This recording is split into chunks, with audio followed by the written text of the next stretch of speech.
Muy buenas tardes, bienvenidos al tiempo de entrevista aquí en Canarias al Día, en Mírame Televisión. Hoy sobre la mesa vamos a poner muchos asuntos de la actualidad de la isla de Tenerife, y qué mejor que hacerlo en la compañía del actual vicepresidente del Cabildo Insular y consejero de áreas tan importantes como es el área de turismo, de acción exterior y de relaciones institucionales. Vamos a dar la bienvenida a Lope, Afonso Lope, gracias por acompañarnos. Buenas tardes, David, un placer. La verdad es que tenemos muchísimos asuntos de actualidad, pero también tenemos la Semana Santa a la vuelta de la esquina. ¿Cómo se presentan las previsiones turísticas para esta Semana Santa? Francamente buena. Este año 2024 ha comenzado también, como terminó el 23, con buenas previsiones, ya de hecho incluso con datos oficiales que se pueden constatar de los primeros 2 meses del año, que desvelan que tenemos también una mejora importante en mercados como el alemán, que fue el más reticente a la recuperación después de la pandemia y que sin embargo ya se muestra con todo su vigor en Tenerife, incluso con una recuperación que mejora en términos porcentuales relativos sus mercados de referencia en Canarias, que son los de otras islas. Por tanto, parece que Tenerife está en forma en esa materia, pero sobre todo lo que más nos satisface es seguir comprobando cómo va asociado a un incremento del gasto en destino. Este factor es importante, decisivo además en la estrategia que persigue Tenerife desde la Consejería y desde Turismo de Tenerife, en la medida en que es el factor que revela mayor capacidad de acercamiento a la calidad que deseamos para el conjunto del destino. Ahí, por tanto, seguiremos esforzándonos en que todo el año, aprovechando las buenas previsiones que tenemos en cuanto a reservas y también en cuanto a plazas aéreas, podamos seguir consiguiendo que el destino vaya girando más a la idea de calidad y no tanto de la cantidad. Lo cierto es que los datos son positivos, lo fueron ya en 2023. Tenerife recibió 5,6 millones de turistas, 600.000 más que en el año 2019, antes de la pandemia, que se coge normalmente ese año como referencia, y fue la isla donde más se ha aumentado el número de turistas a lo largo del año 2023. Un territorio como el de Tenerife, un territorio insular limitado, con las carencias de las que vamos a hablar a lo largo de esta entrevista, ¿puede seguir creciendo ilimitadamente? ¿Ustedes tienen algún cálculo de hasta dónde podemos seguir recibiendo turistas? Tenemos indicadores como la capacidad máxima alojativa, que todavía, incluso con estos datos tan positivos, no ha terminado de colmatarse. Ahora bien, como introducíamos antes en la primera respuesta, no es el objetivo que buscamos. Buscamos que con más rentabilidad, con más gasto en destino y mejor oportunidades para también el empleo en la isla, consigamos que el modelo se asiente en la calidad. Y para eso hace falta un trabajo continuo. Ya hemos evidenciado que una parte importante de la oferta se ha renovado y con esa renovación se ha experimentado ese incremento de precios. También es necesario que eso continúe en el resto de elementos de la cadena, como la oferta complementaria, que también en ámbitos tan destacados como el de la gastronomía es obvio que con los reconocimientos que estamos recibiendo también apunta a esa calidad. Falta también alinear otros factores como el espacio público y algunas infraestructuras que tenemos en la isla. Con tanto, alineando eso, sí conseguiremos en el medio plazo poder hablar de un destino de calidad, sostenible y que pueda conciliar mejor algunos aspectos que hoy se ven todavía ciertamente desordenados. Por tanto, entiendo que la prioridad no es seguir creciendo, sino aumentar la calidad del visitante que viene. ¿Eso cómo se consigue? Porque al final lo que vemos son muchos proyectos que plantean seguir creciendo y aumentando el número de plazas alojativas. Claro, pero se enmarcan dentro de esa capacidad máxima que el planeamiento ha dibujado con el paso de los años. No es planeamiento que haya dibujado nueva capacidad alojativa, porque probablemente sería complicado de conciliar con algunas previsiones desde el punto de vista ambiental. Por tanto, creo que en eso va a ser difícil avanzar y, como digo, tampoco se pretende. La estrategia, desde luego, gira en torno a asentar la calidad. Antes me refería que alinear esos factores de convergencia que deben empujar al sector a la calidad. Mejores ofertas en el ámbito privado, en el alojativo y el complementario, y también, por supuesto, en el público. Y la ordenación de esos factores que se encuentran a día de hoy todavía sin esa capacidad de control, por llamarlo de alguna forma. Un elemento que también ha contribuido a generar esa sensación de presión turística es la situación del alquiler vacacional. Eso, lógicamente, creo que puede tener ahora un mejor encauzamiento cuando la regulación que ha comenzado a realizar la comunidad autónoma a través de la Consejería de Turismo, todavía en trámite de información pública, y en breve ya espero que pueda entrar el proyecto de ley en el Parlamento de Canarias, estoy convencido de que va a suponer también un antes y un después, porque sí que va a permitir ordenar mejor un sector que, siendo legítimo que haya permitido posicionar otro tipo de oferta en Canarias y en Tenerife en particular, en general en todo el mundo, es un fenómeno global, lo haga de una forma que permita, primero, contribuir a esa idea de calidad también en esta parte, en la oferta de turismo vacacional, También que permita aflorar rentas como actividad económica que de hoy no se están dando y por tanto no está contribuyendo a poder obtener recursos para mejorar prestación de servicios públicos, mejorar espacio público, en definitiva, para contribuir mejor. Y luego también que colme otros aspectos todavía sin resolver convenientemente, como el de la seguridad, especialmente el tratamiento de los datos y las comunicaciones entre administraciones y plataformas que operan comercialmente, y también uno que es el de mejora de los estándares de calidad. De esa forma, el sector irá convergiendo a esa calidad, a también incrementar precios y a eliminar esa dualidad que a día de hoy se ha inclinado tanto en determinado perfil al vacacional como es en la diferencia tan radical de precios entre el alojativo convencional y el alquiler vacacional. De paso, también con esto, David, yo creo que se contribuye a regular mejor la situación de presión de precios sobre el suelo residencial y la oferta residencial. Yo no soy partidario de girar todas las miras en el vacacional porque no sería justo, ni creo que sería en el contexto histórico que hemos tenido en los últimos años, desde luego, un aspecto conveniente de abordar de forma unilateral. Hay que ponerlo en relación con el contexto legal, donde, guste más o guste menos, ha habido un efecto sobre los que tienen posibilidad de poner más inmuebles en el mercado y se han sentido retraídos a hacerlo porque entienden que no tienen la misma seguridad a la hora de recuperar los inmuebles en caso de salida de inquilinos o de tener problemas incluso de conflictividad en cuanto a fluctuación de precios. Y luego también se han visto favorecidos por el auge del vacacional. Si tengo riesgos en el residencial, me paso al que me da rentas más inmediatas, que es el vacacional. Y por tanto se han retirado también algunos inmuebles del mercado residencial, contribuyendo a generar tensión de precios en un contexto de incremento de demanda generalizado. Hay dos cuestiones muy interesantes de lo que comenta. Hablaba usted de ordenar mejor a través de esa regulación autonómica del alquiler vacacional. ¿Eso también quiere decir, para entendernos mejor, limitar el alquiler vacacional en algunos puntos donde ahora mismo está sin control? Por lo que hemos trabajado con la Consejería y conocemos de las intenciones que se van a encerrar en ese proyecto de ley, se va a regular este aspecto como forma directa de abordar el fenómeno del uso turístico de la vivienda, pero también se va a abordar de forma transversal en el proyecto de ley aspectos que tienen que ver con la regulación legal de la vivienda en Canarias y también con la del suelo. Por tanto, va a encerrar aspectos que van a contribuir de alguna forma a que no se pueda poner en el mercado de vivienda vacacional de cualquier manera. Eso también va por grandes tenedores de vivienda que adquieren suelo residencial y acto seguido lo pasan a poner en el mercado en régimen comercial de alquiler turístico vacacional. Por tanto, ahí también ese efecto estoy convencido de que se va a mitigar. Y yo creo que además es razonable que se haga así en ese contexto de incremento tan fuerte de demanda que está suponiendo un desorden completo, o mejor, incrementando el desorden que previamente ya se daba. Yo creo que de esta forma también se verá cómo los precios empiezan a contenerse y también cambia la dinámica, especialmente en el entorno de zonas turísticas, donde, por cierto, también hace falta contribuir a dejar libres viviendas, aparte de para la demanda legítima de los residentes, también para ocupar los puestos de trabajo que a día de hoy oferta el sector turístico y no se pueden ocupar, porque entre otras cosas no se accede a una vivienda razonablemente en el entorno. Por tanto, creo que, insisto, va a ser un antes y un después en la gestión del turismo en Canarias. La otra cuestión de lo que comentaba que me llama la atención es la necesidad también de motivar de alguna manera al propietario que, evidentemente, ante una cuestión de mercado, prefiere poner su propiedad en un alquiler vacacional porque considera que le va a rentar más que en un alquiler tradicional. ¿Cómo se puede motivar a ese propietario para que vaya al alquiler tradicional y no al vacacional? Yo creo que aquí estamos ante una cuestión que tiene que ver esencialmente con el ámbito legislativo. Es decir, modificando aquellos aspectos de la última ley de vivienda que han creado ese efecto disuasorio para que algunos propietarios mantuvieran o pusieran en el mercado residencial sus inmuebles.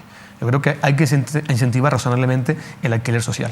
Una de las cuestiones en las que el Cabildo está interviniendo de forma novedosa, porque hasta ahora había jugado un papel más bien pasivo en esta materia, es en poner a disposición de los ayuntamientos inmuebles para ese uso en condiciones de alquiler social, a través de un programa Activa Vivienda que va a permitir que el Cabildo adquiera viviendas no terminadas y que por tanto no están a día de hoy en el mercado, pero sí están ocupando suelo, y que sean los municipios que previamente hagan la solicitud los que, conociendo mejor el perfil de demandante que tienen en su territorio, pues destinen estas viviendas compradas por el Cabildo a ese uso inmediato en régimen de alquiler social.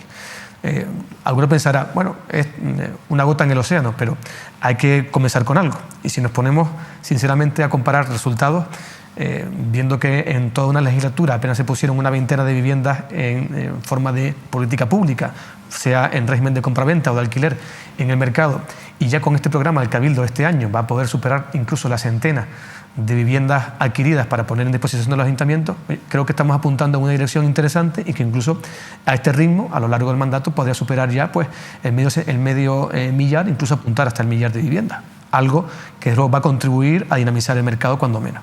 Al final habla usted de una tendencia que se palpa, ¿no? Y que se ve, que es la del desplazamiento del trabajador que no puede pagarse un alquiler en una zona turística para trabajar cerca o para residir, perdón, cerca de su trabajo. Esto ocurre y al final lo vemos en el sur de la isla de Tenerife, cómo se desplaza a esos trabajadores e incluso se da la paradoja, y lo hemos vivido y le quiero preguntar ahora por ello, en que hay incluso trabajadores que con su sueldo pues al final ni siquiera pueden desplazarse, sino acaban malviviendo en la calle, ocupando viviendas, como lo que ha ocurrido en ese desalojo por el que le quiero preguntar. Pero es que fíjese la paradoja, Arona es el tercer municipio en plazas turísticas de Canarias y sin embargo no tiene vivienda para poder dar una solución habitacional a personas vulnerables. ¿Cuál es su opinión sobre esta realidad y en concreto sobre lo que ha ocurrido en las últimas horas con ese desalojo en Costa del Silencio? Si le parece, hablo primero de la cuestión general de la situación de la vivienda para el aprovechamiento para los trabajadores y la situación de Tenerife en este momento.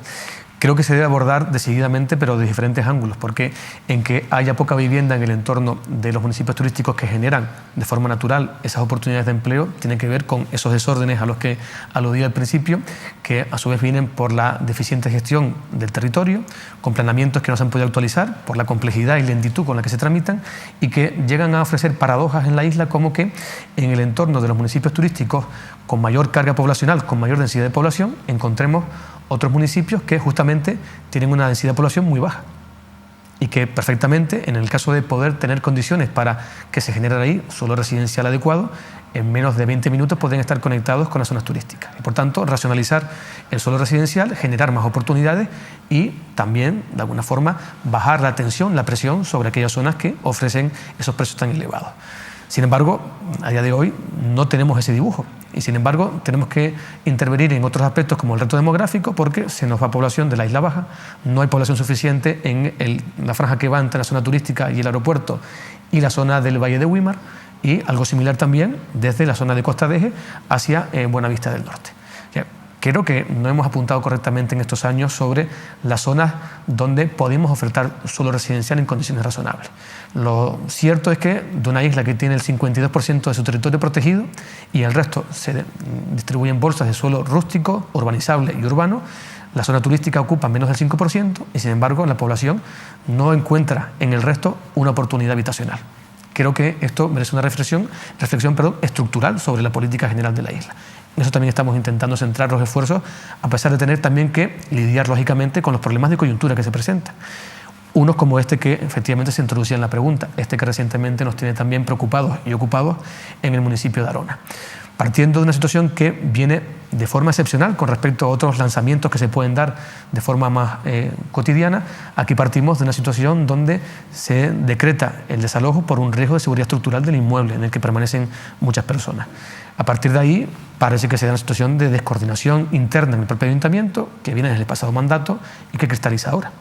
Pero lo hace con una situación de premura donde hay que atender una respuesta de emergencia o de urgencia en términos de la propia ley de servicios sociales, donde el ayuntamiento pone los recursos que puede de una forma rápida a disposición de la situación, pero que parece que no son suficientes porque anoche mismo veíamos como todavía había personas que tenían que permanecer en casetas de campaña en suelo público. Por tanto, también ha motivado que el Cabildo desde un primer momento se ponga a disposición del Ayuntamiento en el ámbito de sus competencias, pero también buscando el cauce legal para hacer una interpretación lo más extensiva posible para favorecer la cooperación y la asistencia al municipio y sobre todo la asistencia directa a los afectados. Estamos hablando de que ya desde ayer había recursos movilizados en el ámbito de los convenios que tiene el Cabildo con Cruz Roja, con Cáritas y también particularmente con el Colegio de Psicólogos. Hoy, durante las primeras horas de la mañana, también se facilitaban ya nuevos recursos para que durante el día fueran llegando al municipio, en coordinación, lógicamente, con los servicios sociales del municipio de Arona.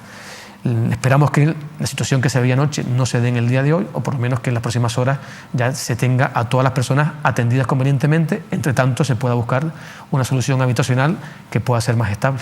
Hablaba usted de descoordinación, es cierto que ha habido una descoordinación clara porque el informe urbanístico que ya alertaba de ese riesgo estructural es del año 2021 y sin embargo muchos departamentos del ayuntamiento, como nos confirmaba la propia concejala de Servicios Sociales, no conocían esa información, no pudieron trabajar, por ejemplo, desde los servicios sociales con estas personas o desde el padrón, por ejemplo, siguieron empadronando a personas que residían en ese edificio. Pero también es verdad que hemos visto ahora cómo ha habido ciertas discrepancias internas dentro del actual pacto de gobierno. Por ejemplo, la concejala de Servicios Sociales nos decía que ellos habían pedido que se utilizaran instalaciones municipales para llevar a cabo el alojamiento de estas personas en la noche del desalojo y desde el grupo de gobierno se rechazó esta opción.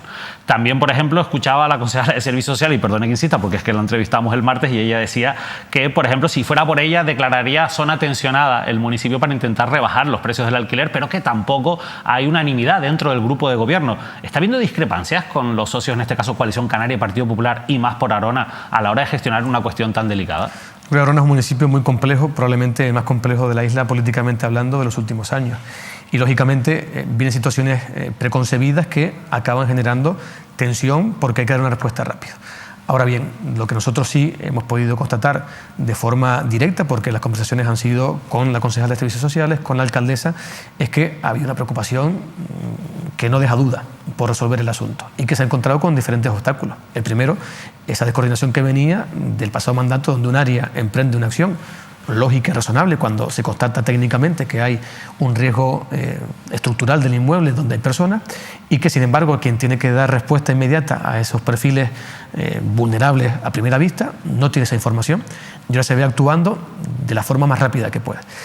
Nosotros hemos tenido oportunidad de contrastar todo el trabajo que se está haciendo y creo que, sinceramente, ahí no se evidencian discrepancias, se evidencian esas carencias que vienen dadas por la premura y por la falta de previsión, que no son achacables, creo yo, al actual gobierno. Por eso nuestra vocación es actuar de forma integral y rápida y, a pesar de que no sea un supuesto habitual, dado que los servicios que ofrece el Cabildo en el ámbito competencial que tiene son servicios sociales especializados, aquí la situación encajaría perfectamente en lo que la propia legislación en materia social en Canarias ha establecido como urgencia social y, por tanto, con ese título vamos a intentar complementar la acción del Ayuntamiento de esta manera integral. Y yo creo que ahí sí que tenemos claro que no hay ningún tipo de discrepancia. El Ayuntamiento quiere que las personas que se han visto afectadas tengan la mejor salida posible, entre tanto se pueda encontrar ya esa solución habitacional definitiva, pero ahí tampoco creo yo que fuera a influir declarar o no en este momento tensionado el municipio, porque ya sería para, desde luego, tener otros parámetros de actuación en el futuro. Ahora lo primero es centrarse en las personas afectadas y en dar una respuesta lo más rápida y satisfactoria posible. ¿Y a medio plazo qué le parece esa posibilidad, que es verdad que tienen que solicitar los propios ayuntamientos, de declarar la zona tensionada? Por ejemplo, un estudio reciente decía que en Arona y en Adeje podría suponer una rebaja en torno al 40% del precio del alquiler. ¿A usted qué le parece? Bueno, que es una opción que efectivamente ofrece la legislación vigente y que, como mínimo, merece una reflexión sosegada de si realmente los pros son mayores que las contras que puedan tener y si conviene al municipio. Yo creo que podría ser perfectamente una opción legítima, pero parte de la autonomía municipal, que es la que debe poner sobre la mesa qué riesgos tiene y qué ventajas puede obtener a cambio de declararlo así. Si es así, desde luego va a ser respetado y apoyado por el Cabildo Insular, como no puede ser de otra manera.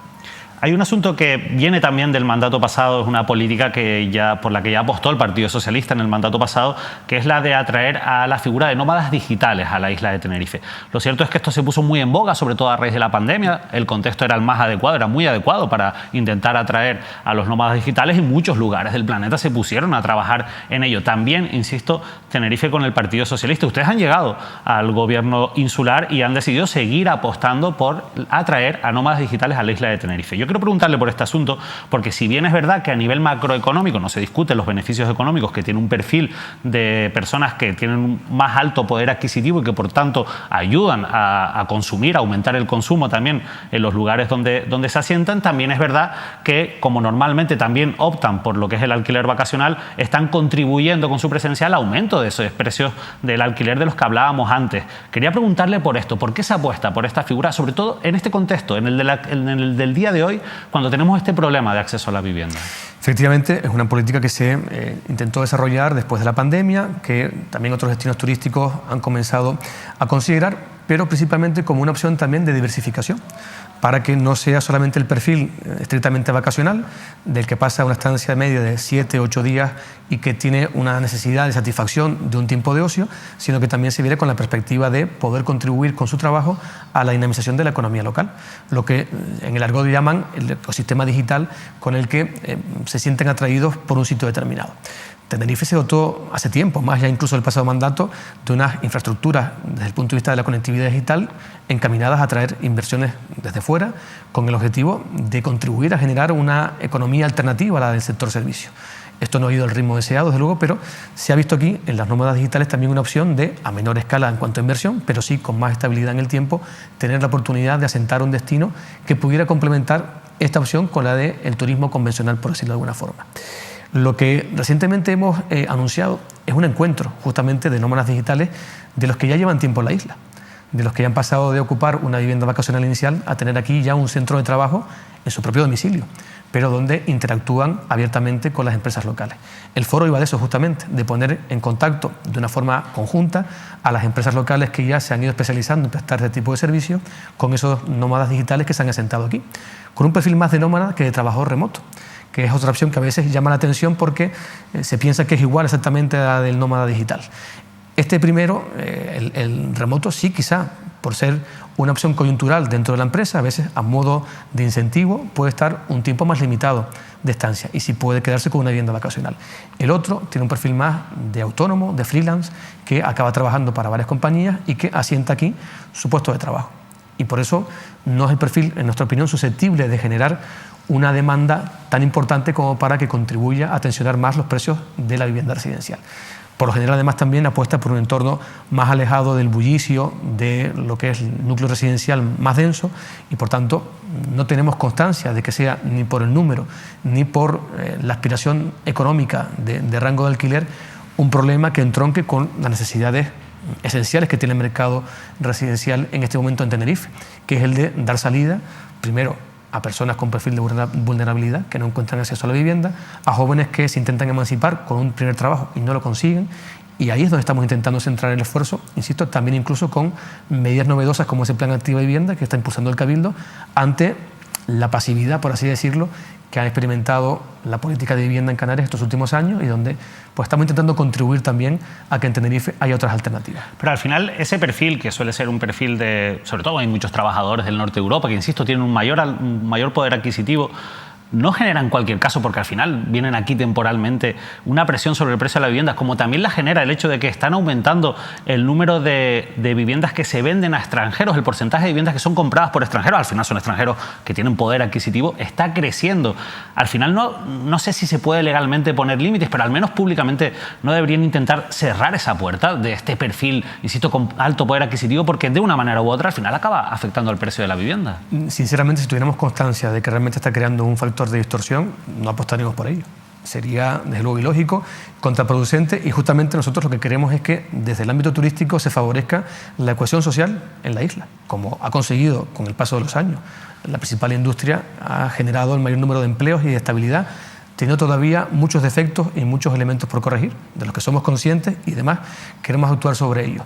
Pero justamente apuntar solamente a este elemento muy singular, insisto, y muy pequeño en comparación con el conjunto del problema, es desenfocar la situación. Nosotros queremos abordarlo siendo conscientes de que hay que actuar, como está actuando la comunidad autónoma, sobre la eclosión del fenómeno vacacional, poniéndole un marco adecuado donde pueda jugar, donde pueda cambiar su rango de actuación en precios y donde pueda contribuir a su vez a la estabilización de los precios a la baja.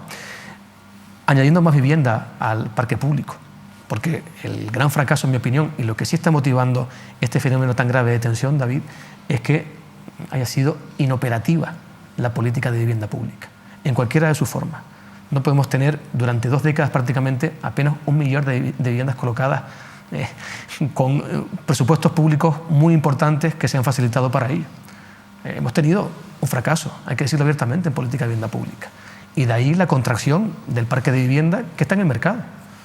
De haber desarrollado convenientemente, en el momento adecuado, estas políticas de vivienda, lo que decíamos antes, municipios que tienen una densidad de población bajísima, que no tienen oportunidades y que prácticamente expulsan a sus vecinos, a sus originarios, a trabajar en otro sitio y a buscar residencia en otro sitio.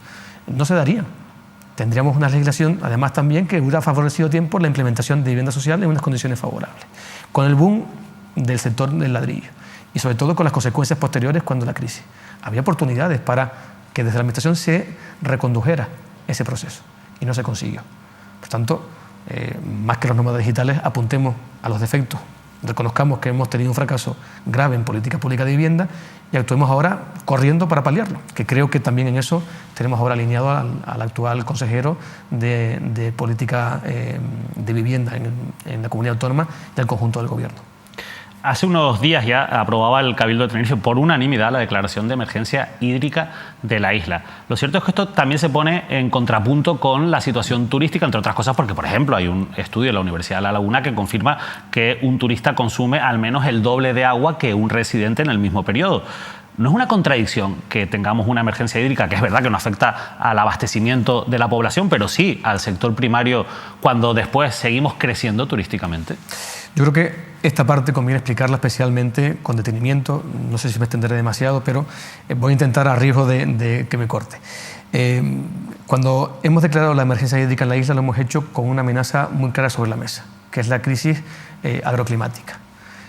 Ese es el principal factor por el que tenemos que acudir a esta medida. Es decir, la sequía persistente que hemos tenido estos 2 últimos años en la isla ha arrojado pluviometrías que enfilaban el verano con una recta que acababa vaciando definitivamente los embalses, que en este momento en que se ha declarado están por debajo del 40% ya. Si ya fue grave la situación del pasado año, esta apunta mucho peor y el riesgo de perder la cosecha en verano era un riesgo evidente, constatado, y por tanto no queremos esperar a tener el problema más grave encima para actuar. Hemos intentado adelantarnos unos meses en la previsión, por tanto, viendo además lo que está sucediendo en otros territorios del país, particularmente en Levante y la Costa Brava. Vamos a intentar, por tanto, que no se pierda la cosecha, implementando medidas que no se dirijan a restringir consumo, que se ha dejado claro desde un comienzo que no se va a restringir ni al sector agrícola, ni por supuesto al abastecimiento, ni a ningún sector, a ninguno, mientras tengamos capacidad de actuar. Estas medidas van encaminadas a agilizar procedimientos administrativos para facilitar la contratación con la mayor celeridad posible a través de procedimientos de emergencia y de urgencia en cada caso, con los que dotar a proyectos que estaban ya en trámite de mayor agilidad y a contrataciones de suministros como pueden ser las desaladoras portátiles, también de un procedimiento que permita que en pocas semanas estén ya instaladas. Esto es lo que va a hacer que, si se consigue la finalidad perseguida, podamos impulsar el caudal complementario que nos hace falta para garantizar el abastecimiento del riego agrícola. Por tanto, con ello no habría que tirar de ningún caudal para consumo humano y, por supuesto, tampoco alterar los equilibrios en la gestión del agua que tenemos actualmente en la isla. Entre tanto, también las medidas van encaminadas a favorecer que los ayuntamientos, especialmente aquellos que gestionan de forma directa sus servicios de abastecimiento municipal y que experimentan mayor número de mermas en su caudal, tengan también un apoyo para implementar medidas que reduzcan esas mermas. Por tanto, dejar más agua en el sistema para que pueda seguir abasteciendo con mayor regularidad y continuidad a la demanda. Esto, lógicamente, podrá verse mitigado, y espero que sea rápido, cuando entren en servicio las grandes infraestructuras que tampoco, por los motivos que sea, están todavía operativas en la isla. Una muy esperada es la depuradora de Santa Cruz, que tenía una previsión de estar en funcionamiento este año 24 y que, sin embargo, no va a estar. Se nos ha comunicado por parte del Ministerio un retraso que llevará su puesta en funcionamiento como mínimo hasta julio del año 25. Es una infraestructura crítica en la isla porque de su generación amplia de caudal depende en buena medida el abastecimiento agrícola para el norte y para el sur de la isla. Por tanto, vamos a intervenir también para suplir transitoriamente este problema. Con ello quiero decir que el problema actual tiene que ver más con la mejor ordenación y racionalización de los recursos hídricos de la isla y no tanto con querer causar alarma ante una situación que ya ha motivado incluso confusión en algunos medios de comunicación, especialmente en el extranjero, donde se daba la impresión de que estábamos intentando cortar caudales porque el consumo era excesivo. Esta semana mismo incluso hemos tenido oportunidad de escuchar o leer declaraciones del propio gerente del Consejo Insular de Aguas, donde ha aclarado que el problema no es el abastecimiento al sector turístico. El problema es que se queda sin agua por sequía el conjunto del sistema y tenemos que racionalizarlo y hacer llegar agua al riego agrícola porque es el primero que se ve amenazado. En todo caso, también para que se pueda concienciar un poco mejor a la opinión pública si soy capaz de hacerlo. La declaración de emergencia sí conlleva una cosa, que es la puesta a disposición de la emergencia de todos los recursos hídricos que hay en la isla, los públicos y los privados. O sea, en el caso de llegar al punto de constatar que efectivamente no es suficiente este conjunto de medidas para generar ese caudal complementario, se podrá tirar directamente de los recursos que hay disponibles para garantizar, primero, lo que la ley establece, que es la garantía del abastecimiento de la población. En segundo lugar, la garantía de abastecimiento al sector agrícola y ya, en un tercer lugar, a las diferentes áreas de actividad industrial de la isla, incluida la turística. Eso lo marca la norma, pero yo le voy a insistir un poco en ese mensaje, porque al fin y al cabo sí que es verdad que se toma una medida por lo que todo lo que usted ha explicado, pero también es verdad que cada vez nos encontramos con mayores problemas para tener agua. Y lo cierto es que, por ejemplo, hoy hemos conocido un informe climático de la Unión Europea que lo que viene a decir es que la Macaronesia, Canarias, por supuesto, incluida, la previsión es que a lo largo del tiempo pues vaya secándose más, que cada vez llueva menos, que el clima sea más tropical, más extremo. ¿Realmente encajan, que era un poco la pregunta también, ese desarrollo turístico con esa nueva realidad climática a la que nos enfrentamos, sobre todo teniendo en cuenta, ya no le digo las instalaciones hoteleras que tenemos, sino nuevos proyectos, o por ejemplo los campos de golf que están planeados, están en el planeamiento del Ayuntamiento de Adeje, por ejemplo?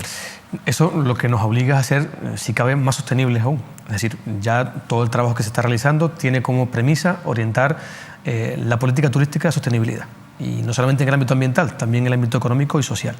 Pero en este factor es importante poner también sobre la mesa que el sector turístico también, por dos factores. Primero, por números propios, o sea, por eficiencias, porque necesitan reducir consumos, intenta racionalizar también el consumo dentro de sus establecimientos.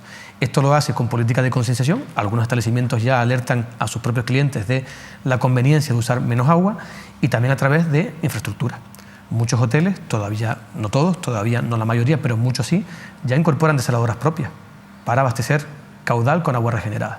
Por tanto, para evitar tirar con más intensidad del agua del sistema, para no comprar tanta agua, en definitiva. Eso debe extenderse al conjunto de los equipamientos y debe ir acompañado también a la renovación que se está incentivando de los equipamientos turísticos. Los campos de golf ya se vienen abasteciendo de agua regenerada. Actualmente, y yo no hago aquí de abogado de nadie, pero sí intento poner datos objetivos sobre la mesa para que se pueda ilustrar mejor el debate que soy consciente que se está dando en buena parte de la opinión pública. Los datos que tiene el Cabildo de Tenerife apuntan a que de los campos de golf que actualmente están en servicio en la isla, que son 9, el 97% del caudal de agua que se emplea es regenerada. 97. Bueno, regenerada y desalada, para ser correcto. El 3% restante proviene de balsas propias, que se han asociado en la construcción de los campos de golf para no depender del conjunto del agua del sistema que se usa para consumo humano. Por tanto, racionalizar agua regenerada, por supuesto, pero que los campos de golf no son los que quitan del caudal para el consumo humano agua, también es cierto. Y a veces también se lleva a la confusión con datos que pueden apuntar a que se está restando agua de la puesta a disposición para el consumo humano para el campo de los campos de golf, y no es correcto ese dato. Por tanto, podemos también incitar a los campos de golf a hacer un consumo más responsable y racional, que lo hacemos. Pero también ellos, por eficiencia de coste, intentan hacerlo porque les va su rentabilidad en ello. Pero al final sí que hay un consumo de agua, aunque es verdad que es agua regenerada, que no es un agua, no hay una competencia, por decirlo así, con el consumo humano.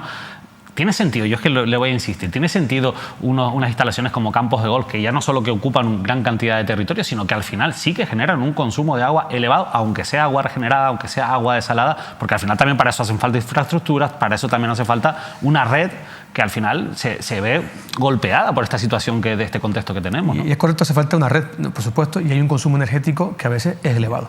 Porque sí es cierto que las desaladoras, especialmente las portátiles, tienen un consumo energético elevado.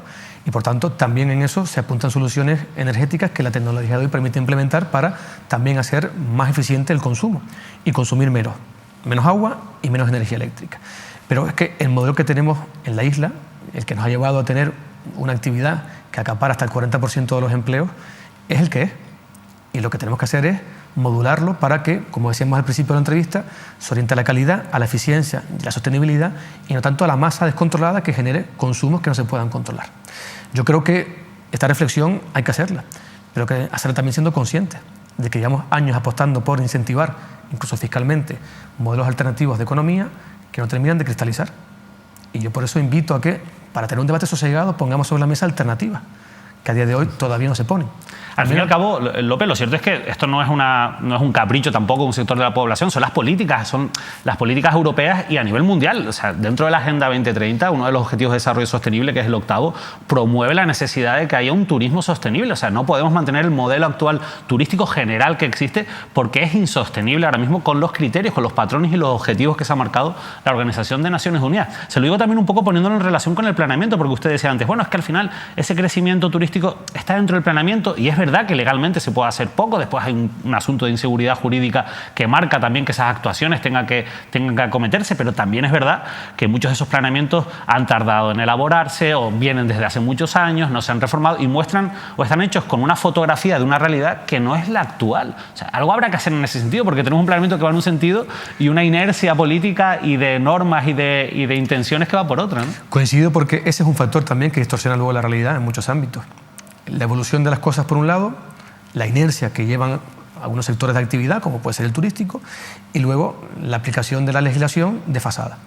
Y eso da lugar a desórdenes, como decía también antes, y soy consciente de ello. Nuestra visión es que debemos aspirar a ser lo que se ha llamado técnicamente destinos verdes, islas verdes.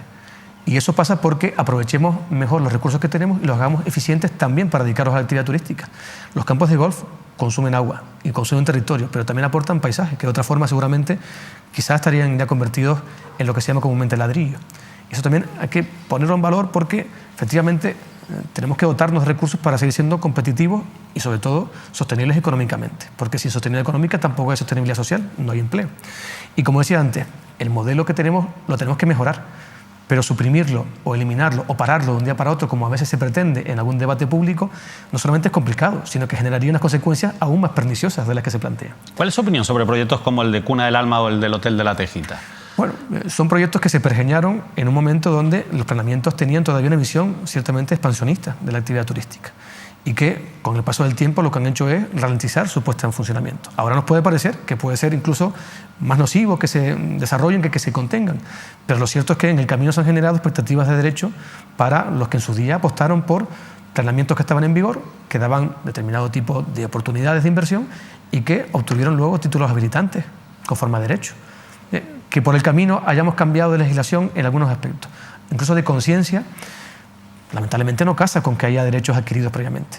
Y yo incluso comprendo que parte de la opinión pública puede estar a día de hoy rechazando que en primera línea de costa haya determinados equipamientos, pero el problema está, o mejor dicho estuvo, en el momento en que no se reaccionó frente a determinadas intenciones que cristalizaron en un planeamiento.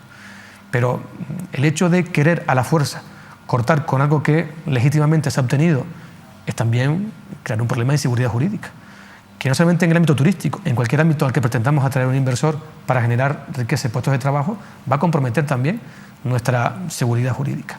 Y creo que al final es un debate que comprendo, insisto, pero que ahora moverlo, intentando lanzar reproches a un lado o a otro.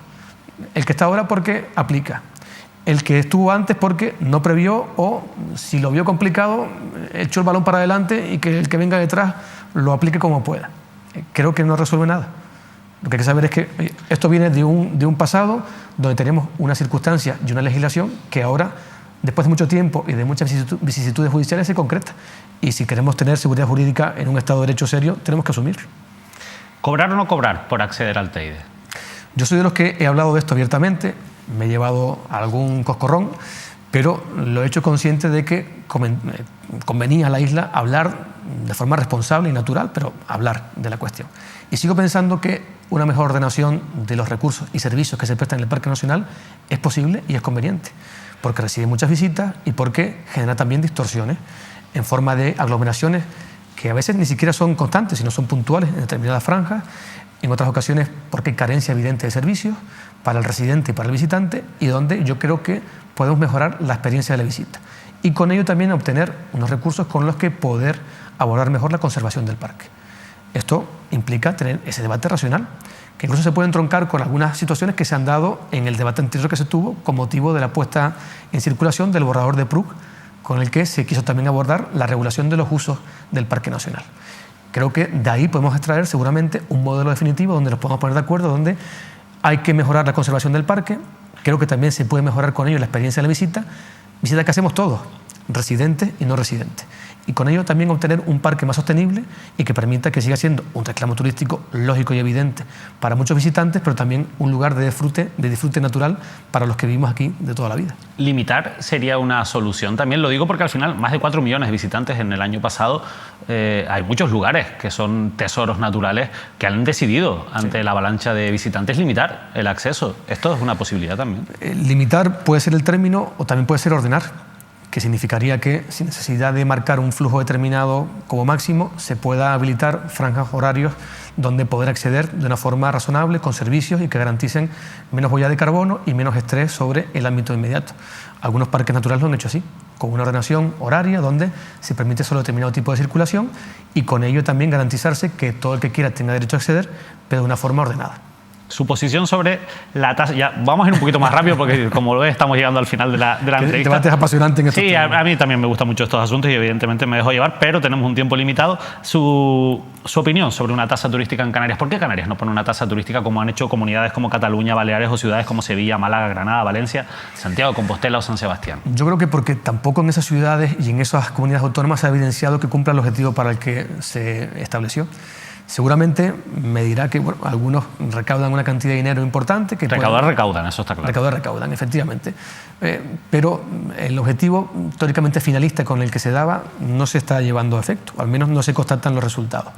En un momento determinado se consideró aquí y se abrió un debate, pero lo cierto es que también causaba un efecto de posible espantada de determinado tipo de inversión. Se daba también en un momento donde están otros debates en paralelo, como el de gravar los viajes a Canarias, los viajes en avión con los derechos de emisión de la Unión Europea, con la tasa verde, donde ya eso de por sí ponía en cuestión la conectividad tan importante para nosotros como destino turístico. Por tanto, unir debates como ese, el incremento de costes que se experimentó con la inflación y una tasa adicional, parecía que era generar unas condiciones que lo que pueden conseguir era un revuelo tal que espantaran a los, no inversores, sino también a los operadores habituales con los que el destino ha establecido determinados niveles de economía. Pero eso ha pasado en otros lugares, que al final en Europa también son bastantes los lugares que tienen una tasa turística. ¿Se ha espantado a esos grandes operadores? ¿Ha conseguido evitar la congestión en Ibiza? Pregunto. ¿Ha conseguido que en Cataluña se aborde la aglomeración urbana de otra forma? Tampoco lo ha conseguido. Bueno, pero si consigue una financiación, a lo mejor eso puede ayudar a poner en marcha políticas que sean necesarias. Bien, pero es a través de una figura que grave específicamente la visita. Los términos en los que se planteaba económicamente era a razón de €1, €1 y pico, como algo que no incidía tanto en el coste final del desplazamiento o la estancia en Canarias. Bien, la recaudación por esa figura tributaria la necesitamos. Es decir, con el presupuesto que nos ejecuta cada año en la comunidad autónoma o con las figuras tributarias que tenemos a través de otro tipo de figuras impositivas, no se puede atender la mejor conservación de los espacios naturales o la renovación urbana de determinadas áreas. Yo creo que sí. Por eso, insisto, la figura tiene que ver más bien con un efecto disuasorio de determinadas situaciones que en Cataluña o en Baleares tienen que ver con situaciones de sobresaturación concreta de algunos espacios que sobre realmente obtener una recaudación que sirva de forma efectiva para regenerar determinados espacios. Una última cuestión, y nos van a quedar algunas fuera, así que le voy a pedir que vuelva cuando tenga tiempo en su agenda para seguir hablando de cosas de actualidad, pero hay una cuestión que al final preocupa muchísimo, a ver si somos capaces de resolverla en 3 minutos, y es el asunto de la movilidad. Es verdad que es un asunto complejo para resolver en 3 minutos, pero sí que hay una cuestión que se ha destacado últimamente, que es la apuesta del Cabildo de Tenerife por los trenes, especialmente por el tren del sur. Sin embargo, el Plan de Movilidad Sostenible de Tenerife, que salía a exposición pública el pasado mes de febrero, contempla que la prioridad para los técnicos que ponen todas las opciones sobre la mesa en ese informe, consideran que la mejor opción, que además es mucho más económica, sería finalizar las infraestructuras actuales y apostar por diferentes corredores de carriles bus-BAU que ayudarían a fomentar también el transporte público y sostenible. Yo le quería preguntar, ¿por qué, siendo así, el Cabildo parece que prefiere ir a la opción de los trenes? En menos de 3 minutos, a ver si soy capaz. Ya, lo sé, efectivamente, compartimos esencialmente esas conclusiones del plan de movilidad. Es más, lo demandamos hace mucho tiempo. Pero es verdad que junto a esas actuaciones que además tienen ya carácter prioritario en el Cabildo, incentivo al transporte público, todo el mundo sabe las inversiones que se están realizando, la extensión de la gratuidad para seguir estimulando que se tome el transporte colectivo en detrimento del vehículo privado, se verá también complementado con la ampliación de la red tranviaria en determinados ámbitos, algunos que no están decididos aún, pese a que algún debate se ha querido también anticipar con respecto a eso, pero conectando también grandes nodos de comunicación. Parece razonable que se plantee que, por ejemplo, la red de tranvía de la isla pueda conectar con una infraestructura crítica como el aeropuerto de Tenerife Norte. La dificultad de llevar el tranvía hacia el sur, hacia la zona turística, es lo que también motiva que se aborde el posible trazado de un tren en el ámbito del sur, porque además ya el planeamiento lo facilita, está dibujado el corredor del sur en el PIOT. Con ello podríamos abordarlo, pero de una forma segmentada, no diseñando un macroproyecto de tren, intentando que vaya a resolver las necesidades más acuciantes que tenemos, que van a persistir en el medio y en el largo plazo, que es la congestión residencial y de movilidad que tenemos entre San Isidro y la zona turística de Costa de Eje, incorporando también a esa trama el aeropuerto. Ahí, con un intercambiador en el camino importante que permita de forma modal cambiar de vehículo por transporte colectivo rápido, yo creo que puede favorecer que efectivamente tengamos, sin necesidad de abordar un macroproyecto de tren en la isla, una facilidad con la que descongestionar y que al mismo tiempo garantice menor congestión y menor contaminación, porque el tren sí favorece realmente reducir la huella de carbono en la isla.